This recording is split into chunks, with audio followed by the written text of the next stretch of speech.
কিশোরগঞ্জের পাগলা মসজিদে টাকা, সোনারূপা, বৈদেশিক মুদ্রা ছাড়াও অনেক ধরনের চিঠি পাওয়া যায়, যা আল্লাহকে উদ্দেশ্য করে পাগলা মসজিদের দান বাক্সে ফেলে রাখেন মানুষ। এবার প্রেমিকদের উদ্দেশ্য করে একাধিক চিঠি পাওয়া গেল পাগলা মসজিদের দান বাক্সে।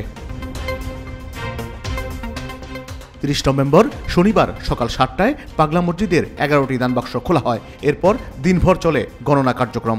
সেখানে পাওয়া গেছে বেশ কিছু চিঠি। ইতিমধ্যে এসব চিঠি ঘুরে বেড়াচ্ছে সামাজিক যোগাযোগ মাধ্যমেও। চিঠি খুলতেই দেখা যায় এতে লেখা রয়েছে, আল্লাহ তুমি আমাকে সারা জীবনের জন্য চিকন বানাইয়া দাও দয়া করে। আমি ও পাতিবাবু সারা জীবন একসঙ্গে থাকতে চাই। আমাদের দুজনকে একসঙ্গে রাইখো। তার আগে আমার মৃত্যু দিও। আমাদের মধ্যে যেন কোনো শাকচুন্নি না আসে। জান্নাতেও যেন আমার পাতিবাবু কোনো হুর না পায়। আল্লাহ তুমি ঠাকুরমার ঝুলির কার্টুনের যেরকম পুকুর ছিল সেরকম জাদুর পুকুরের সন্ধান আমাকে দাও, যাতে আমি ওই পুকুরে ডুব দিয়ে সুন্দর হতে পারি।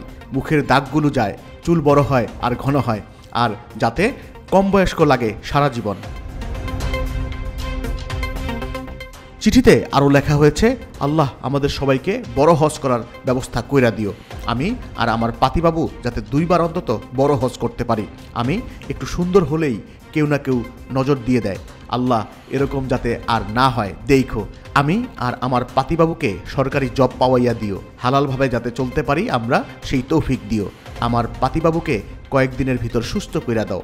আল্লাহ ডাক্তার বলছে ওর একটা মেডিসিন সারা বছর খাওয়া লাগবে। ওর যাতে সারা বছর খাওয়া না লাগে, সে যাতে একবারে সুস্থ হয়ে যায়। আল্লাহ তুমি দয়া কইরা দেখো। মনের মানুষকে কাছে পাওয়ার অসমাপ্ত কাহিনী লেখা অন্য আরেকটি চিঠি পাওয়া গেছে। এতে লেখা রয়েছে, প্রিয় খাদিজা আক্তার লিপি, আজ এই ঐতিহাসিক মসজিদে তোমার নামে একটা মানত পূর্ণ করলাম।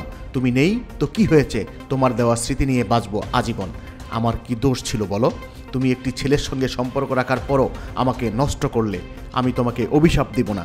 আমি আশা রাখি তুমি এক সময় আমার হবে। যদি তুমি বাচ্চার মাও হও, আমার কোনো আফসোস থাকবে না।